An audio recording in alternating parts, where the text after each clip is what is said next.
ಇವಾಗ ಏನು ಸದನ ಕಳೆದ 3-4 ದಿವಸಗಳಿಂದ ನಡೀತಾ ಇದೆ. ಅದು ಹೋಗ್ತಾ ಇರ್ತಕ್ಕಂಥ ಹಾದಿಯನ್ನು ನಾವೆಲ್ಲರೂ ಕೂಡ ನೋಡ್ತಾ ಇದ್ದೇವೆ. ಹೀಗಾಗಿ ನಾವೆಲ್ಲರೂ ಕೂಡ ಶಾಸಕಾಂಗ ಪಕ್ಷದ ಸಭೆಯೂ ಕೂಡ ಈಗ ಜನತಾದಳದ್ದು ನಡೀತು. ನಾವು ಬೆಳಗ್ಗಿಂದನೂ ಕೂಡ ಏನು BJPಯವರು ನಾವೆಲ್ಲರೂ ಕೂಡ ಏನು ಅನೂರಿನಲ್ಲಾದಂಥ ಒಂದು ಫೈರಿಂಗ್ ಘಟನೆ ಇರ್ಬೋದು, ಅದರಲ್ಲೂ ಕೂಡ ಉದಾಸೀನವಾಗಿ ತಗೊಂಡಂಥದ್ದು ಸರ್ಕಾರನೂ ಕೂಡ ನಾವು ನೋಡಿದ್ವಿ. ಹೇಗೆ 3 ಜನದ ಪ್ರಾಣ ಹೋಗಿದೆ, ಪ್ರಾಣನ ಇವರು ಏಕಾಏಕಿ ಬಲಿ ಕೊಟ್ಟಿದ್ದಾರೆ. ಇವ್ರಿಗೆ ಯಾರು ಅವ್ರಿಗೆ ಸ್ವಾತಂತ್ರ್ಯ ಕೊಟ್ಟರು, ಇವ್ರಿಗೆ ಯಾರಿಗೆ ಹಕ್ಕು ಕೊಟ್ಟರು ಫಾರೆಸ್ಟ್ ಇಲಾಖೆಯವ್ರಿಗೆ, ಇದೆಲ್ಲದೂ ಕೂಡ ಗಂಭೀರವಾಗಿ ತನಿಖೆ ಆಗಬೇಕು. ಸೂಕ್ಷ್ಮತೆಯಿಂದ ಇದ್ರ ಹೊರ ಬರಬೇಕು. ಆ ಥರ ಯಾರಿಗೂ ಕೂಡ ಒಬ್ಬ ಮನುಷ್ಯಂದೇ ಆಗಲಿ, ಒಂದು ಪ್ರಾಣಿ ನಾಯಿನ ಸಾಧಿಸೋಕ್ಕೂ ಕೂಡ ಇವತ್ತು ಯಾರಿಗೂ ಕೂಡ ಪರ್ಮಿಷನ್ ಇಲ್ಲದಂಥ ಸಂದರ್ಭದಲ್ಲಿ ಇವತ್ತು ಮನುಷ್ಯರ ಪ್ರಾಣನ ಅಷ್ಟು ಸುಲಭವಾಗಿ ಇವರು ತೊಗೊಂಡಿರ್ತಕ್ಕಂಥದ್ದು ಇದು ಸರಿಯಲ್ಲ ಅಂತಕ್ಕಂಥದ್ದು ನಾವೆಲ್ಲರೂ ಕೂಡ ವಾದವನ್ನು ಎಲ್ಲರೂ ಕೂಡ ಎರಡೂ ಪಕ್ಷದವರು ಕೂಡ ಮಾಡಿದ್ವಿ. ತದನಂತರ ಒಂದು ಸದನ ನಡೀಬೇಕಾದ್ರೆ ಇವತ್ತು ಮುಖ್ಯಮಂತ್ರಿಗಳಾಗಿ DK ಶಿವಕುಮಾರ್ ಅವರು ಪ್ರಮಾಣ ವಚನ ಸ್ವೀಕರಿಸಿದ ನಂತರ ಅವರೊಂದು ಹೇಳಿಕೆನೂ ಕೂಡ ನಾವು ಇವತ್ತು ಸೂಕ್ಷ್ಮವಾಗಿ ಗಮನಿಸಬೇಕಾಗ್ತದೆ. ಯಾರಾದರೂ ಕೂಡ ಲಂಚ ಕೇಳಿದ್ರೆ ನನಗೆ ಹೇಳಿ ಅವ್ರ ಮೇಲೆ ಶಿಸ್ತಿನ ಕ್ರಮ ತಗೋತೀನಿ ಅಂತ ಒಂದು ಮಾತನ್ನು ಕೂಡ ಮುಕ್ತವಾಗಿ ಇಡೀ ರಾಜ್ಯದ ಜನತೆಗೆ ಸಂದೇಶವನ್ನು ಕೊಟ್ಟರು. ಇದನ್ನು ನೋಡಿದಾಗ ನಾವು ಎಲ್ಲೋ ಒಂದು ಕಡೆ ನೀವೇ ನೋಡಿದ್ದೀರಿ, ಇಂದಿನ ಲೋಕಸಭಾ ಚುನಾವಣೆ ಸಂದರ್ಭದಲ್ಲಿ ವಾಲ್ಮೀಕಿ ಹಗರಣ, ಅದು ದೊಡ್ಡ ಹಗರಣ. ಆ ಸಂದರ್ಭದಲ್ಲಿ ಸನ್ಮಾನ್ಯ ಸಿದ್ದರಾಮಯ್ಯನವರು ಮುಖ್ಯಮಂತ್ರಿಗಳಾಗಿದ್ದರು. ಅವರು ಹೇಳಿದ್ರು 187 ಕೋಟಿ ಅಲ್ಲ, ಬರೀ 87 ಕೋಟಿ ಅಂತಕ್ಕಂಥದ್ದು ಅವರೇ ಕೂಡ ಹೇಳಿದಂಥದ್ದು ಕೂಡ ನಾವೆಲ್ಲರೂ ಕೂಡ ಮಾಧ್ಯಮದ ಮುಖಾಂತರ ಗಮನಿಸಿದ್ದೇವೆ.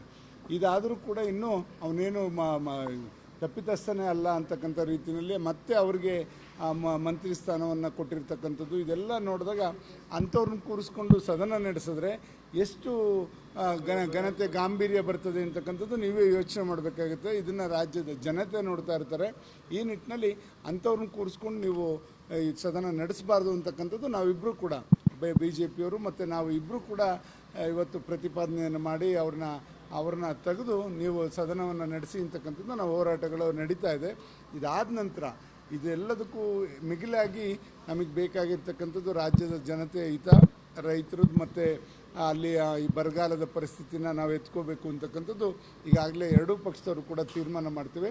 ಇದಾದ ನಂತರ ಬರಗಾಲದ ಒಂದು ಚರ್ಚೆನೂ ಕೂಡ ತಂದು ಗಂಭೀರವಾಗಿ ಇವತ್ತು ಸುಮಾರು 173 ತಾಲೂಕುಗಳು ಈಗಾಗಲೇ ಬರಗಾಲ ಇರ್ಬೋದು ಅಂತಕ್ಕಂಥದ್ದು ಒಂದು ತೀರ್ಮಾನ ಇವತ್ತು ಸಮೀಕ್ಷೆನೂ ಕೂಡ ಆಗಿದೆ. ಅದರಲ್ಲಿ ಏನು ಕೇಂದ್ರ ಸರ್ಕಾರದ ಒಂದು ನಿಯಮದಂತೆ 102 ತಾಲೂಕುಗಳು ಬರಗಾಲ ಅಂತ ಘೋಷಣೆ ಮಾಡಬೇಕು ಅಂತಕ್ಕಂಥದ್ದು ಕೂಡ ಈಗಾಗಲೇ ಸರ್ಕಾರ ಯೋಚನೆ ಮಾಡ್ತಾಯಿದೆ. ಅದನ್ನು ಶೀಘ್ರವಾಗಿ ಘೋಷಣೆ ಮಾಡಬೇಕು ಅಂತಕ್ಕಂಥದ್ದು ಕೂಡ ನಮ್ಮ ಚರ್ಚೆಯಲ್ಲಿ ಒಂದು ಮುಖ್ಯವಾದ ಅಂಶ ಆಗಿತ್ತು.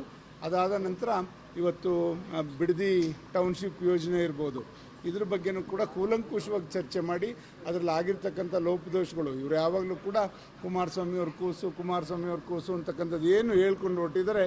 ಇವರು ಸದನ ಸಮಿತಿಯ ಒಂದು ಸತ್ಯಶೋಧನಾ ಸಮಿತಿಯನ್ನು ಮಾಡಿ ಅದರಲ್ಲಿ ಏನೇನು ವರದಿ ಕೊಟ್ಟಿದ್ರು ಇದೆಲ್ಲ ಕೂಲಂಕುಷವಾಗಿ ನಾವು ಚರ್ಚೆ ಮಾಡಿದ್ದೇವೆ. ಇದನ್ನು ಬೆಳಕಿಗೆ ತಂದು ಯಾರು ಇದರಲ್ಲಿ ಭಾಗಿಗಳಾಗಿದ್ದಾರೆ, ಯಾವ ಉದ್ದೇಶಕ್ಕೋಸ್ಕರ ಇದನ್ನು ಮಾಡ್ತಾ ಇದ್ದಾರೆ ಅಂತಕ್ಕಂಥದ್ದನ್ನ ಸದನದ ಮುಂದೆ ಇಡಲಿಕ್ಕೆ ನಾವೆಲ್ಲರೂ ಕೂಡ ತಯಾರಿಯನ್ನು ಮಾಡ್ಕೊಂಡಿದ್ವಿ. ಇದಾದ ನಂತರ ನೈಸ್ ಒಂದು ಕಂಪ್ನಿಯವರು ಯಾವ ರೀತಿ ರೈತರಿಗೆ ವಂಚನೆಯನ್ನು ಮಾಡಿದ್ದಾರೆ, ಎಷ್ಟು ಭೂಮಿಯನ್ನು ಅವರು ತಗೊಂಡಿದ್ದಾರೆ, ಇದೆಲ್ಲದೂ ಕೂಡ ಕೂಲಂಕುಷವಾಗಿ ಚರ್ಚೆ ಮಾಡಿ ಈ ಥರ ಸಾರ್ವಜನಿಕರ ಆಸ್ತಿನ ಯಾವತ್ತೂ ನಾವು ಲೋಪ ಆಗ್ಲಿಕ್ಕೆ ಬಿಡಬಾರ್ದು, ಯಾರ್ದೋ ಒಬ್ಬರು ಸ್ವತ್ತಾಗಬಾರ್ದು, ಯಾರ್ದೋ ಇದು ಕಪಿಮುಷ್ಟಿಗೆ ಸಿಗಾಕೋಬಾರ್ದು ಅಂತಕ್ಕಂಥ ನಿಟ್ಟಿನಲ್ಲಿ ಇವೆಲ್ಲವನ್ನೂ ಕೂಡ ಬೆಳಕಿಗೆ ತಂದು ಇವತ್ತು ಇದ್ರ ಜೊತೆಯಲ್ಲಿ ಎಷ್ಟೋ ಲಕ್ಷ ಮರಗಳನ್ನೂ ಕೂಡ ಹಾಕಕ್ಕೆ ಹೊರಟರು ಈ ಸರ್ಕಾರ.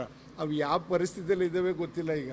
ಏಕೆಂದರೆ ಕುಮಾರಸ್ವಾಮಿ ಅವರು ಒಂದ್ಸತಿ ಅವ್ರ ಮಾತಲ್ಲೂ ಕೂಡ ಹೇಳಿದ್ರು, ಇವರು ಗಿಡ ಹಾಕುವಂಥವ್ರನ್ನ ಕರ್ಕೊಂಬಂದಿಲ್ಲ, ಎಲ್ಲೋ ನಮ್ಮ ಮಂಡ್ಯದ ಕಡೆ ಭತ್ತ ನಾಟಿ ಮಾಡಿರೋನ್ನ ಕರ್ಕೊಂಬಂದಿರ ಅಂತಕ್ಕಂಥದ್ದು ಕೂಡ ಹೇಳಿದ್ರು. ಖಂಡಿತ ಅಷ್ಟು ಅರ್ಧ ಅಡಿ ಒಂದೊಂದು ಗಿಡ ಹಾಕಿದ್ರೆ ಅವು ಎಲ್ಲಿ ಬರಲಿಕ್ಕೆ ಸಾಧ್ಯ? ಇವರು ಅದನ್ನು ತೋರ್ಪಡಿಕೆಗೆ ಮಾಡಿದ್ರೆ ಆ ಪ್ರಕೃತಿನ ಉಳಿಸೋ ನಿಟ್ಟಿನಲ್ಲಿ ಇವರು ಆ ಯೋಜನೆ ಮಾಡಿಲ್ಲ. ಇಂಥ ಎಲ್ಲ ಹಲವಾರು ಒಂದು ದುರ್ಘಟನೆಗಳು ಮಾಡಿದಂಥದ್ದು ವೈಫಲ್ಯಗಳು ಇವತ್ತು ಎತ್ತಿ ಹಿಡಿತಕ್ಕಂಥ ಕೆಲಸವನ್ನು ನಾವು ಮತ್ತು ನಮ್ಮ ಮಿತ್ರ ಪಕ್ಷವಾದಂಥ BJPಯವರು ಒಟ್ಟಾಗಿ ಧ್ವನಿ ಎತ್ತಿ ಈ ಸರ್ಕಾರ ಮಾಡ್ತಾ ಇರ್ತಕ್ಕಂಥ ಲೋಪದೋಷವನ್ನು ಎತ್ತಿ ಹಿಡಿದು ಇವತ್ತು ರಾಜ್ಯನ ಒಂದು ಸರಿ ದಾರಿನಲ್ಲಿ ಕೊಂಡೊಯ್ಯಲಿಕ್ಕೆ ನಾವು ಅವರಿಗೆ ಒತ್ತಾಯ ಮಾಡೋ ನಿಟ್ಟಿನಲ್ಲಿ ಈ ಸದನದಲ್ಲಿ ಬಳಕೆ ಮಾಡ್ಕೋಬೇಕು ಅಂತಕ್ಕಂಥ ತೀರ್ಮಾನಕ್ಕೆ ಇವತ್ತು ಜನತಾದಳದ ಶಾಸಕಾಂಗ ಪಕ್ಷದಲ್ಲಿ ತೀರ್ಮಾನ ಆಗಿದೆ ಅಂತ ಹೇಳಲಿಕ್ಕೆ ಬಯಸ್ತೇನೆ. ಸರ್ ನಾಳೆ ಹೋರಾಟ ಸರ್, ನಾಳೆನೂ ಕೂಡ ಇದೇ ಹೋರಾಟ ಇರ್ತದೆ. ಇದ್ರ ಜೊತೆಯಲ್ಲಿ ಬಿಡದಿ ಹೋರಾಟನೂ ಕೂಡ ಎರಡೂ ಪಕ್ಷದವರು ಒಟ್ಟಿಗೆ ಸೇರಿಕೊಂಡು ಒಂದು ಏನು ಇದರಲ್ಲಿ ಫ್ರೀಡಮ್ ಪಾರ್ಕಲ್ಲಿ ಅದನ್ನು ಆಯೋಜಿಸಿದೆ. ಖಂಡಿತ ಎಲ್ಲರೂ ಸೇರಿಕೊಂಡು ಅದರಲ್ಲಿ ನಿಮಗೆ ಅಲ್ಲಿ ಮುಕ್ತವಾಗಿ ಅಲ್ಲಿರ್ತಕ್ಕಂಥ ರೈತರೇ ಅಲ್ಲಿ ಪಾಲ್ಗೊಂಡು ಅದರಲ್ಲಿ ಕೂತ್ಕೊಂಡು ಅವರ ಆಧಾರ್ ಕಾರ್ಡ್ ಸಮೇತ ಬರೋರಿದ್ದಾರೆ. ದಯಮಾಡಿ ಈಗ ಏನು ಮುಖ್ಯಮಂತ್ರಿಗಳು ಇವರು ಕಾಂಗ್ರೆಸ್ನವರು ಇವ್ರು ನಕಲಿ ಇದು ಎಲ್ಲರೂ ಕೂಡ ಆಗ್ಲಿಕ್ಕೆ ಜಮೀನು ಕೊಡಲಿಕ್ಕೆ ಮುಂದಾಗಿದ್ದಾರೆ ಅಂತಕ್ಕಂಥದ್ದು ಏನು ಹೇಳಲಿಕ್ಕೆ ಹೊರಟಿದ್ದಾರೆ, ಅದೆಲ್ಲೋ ಒಂದು ಕಡೆ ಏನು ಇವರು ರಿಯಲ್ ಎಸ್ಟೇಟ್ ದಂಧೆ ಮಾಡ್ತಕ್ಕಂಥವ್ರು ಎಲ್ಲೆಲ್ಲಿ ಅವ್ರಿಗೆ ಸಿಕ್ಕಂಥ ಅಗ್ರಿಮೆಂಟ್ ಮಾಡ್ಕೊಂಡಿದ್ದಾರೆ ಅಂಥವರು ಇದಕ್ಕೆ ಉಪಯೋಗ ಆಗಿದ್ದಾರೆ. ಬಿಟ್ಟರೆ ಪ್ರಾಮಾಣಿಕ ರೈತರು ಯಾರು ಕೂಡ ಇವರಿಗೆ ಒಂದು ಅಡಿ ಜಾಗನೂ ಕೊಡೋಕ್ಕೆ ಮುಂದೆ ಬಂದಿಲ್ಲ. ಅವರೆಲ್ಲರನ್ನೂ ಕೂಡ ಅಲ್ಲಿ ನಿಮಗೆ ನಿಮ್ಮ ಮುಂದೆ ಬಂದು ನಿಮ್ಗೆ ಹೇಳೋರಿದ್ದಾರೆ.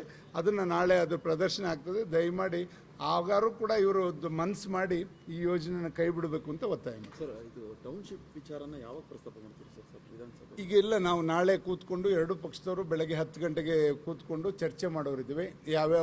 ಯಾವ ವಿಷಯಗಳನ್ನ ತಗೋಬೇಕು, ಯಾವುದು ಇದಕ್ಕೆ ಮಾನ್ಯತೆ ಬೇಗ ಕೊಡಬೇಕು ಅಂತಕ್ಕಂಥದ್ದನ್ನ ಎರಡೂ ಪಕ್ಷದವ್ರು ಕೂತ್ಕೊಂಡು ಚರ್ಚೆ ಮಾಡಿ ಆದ್ಯತೆ ಮೇಲೆ ಎಲ್ಲ ವಿಷಯಗಳನ್ನು ಕೂಡ ಇವತ್ತು ಬೆಳಕು ಚೆಲ್ಲೋದಕ್ಕೆ ನಾವು ಮುಂದಾಗ್ತೀವಿ.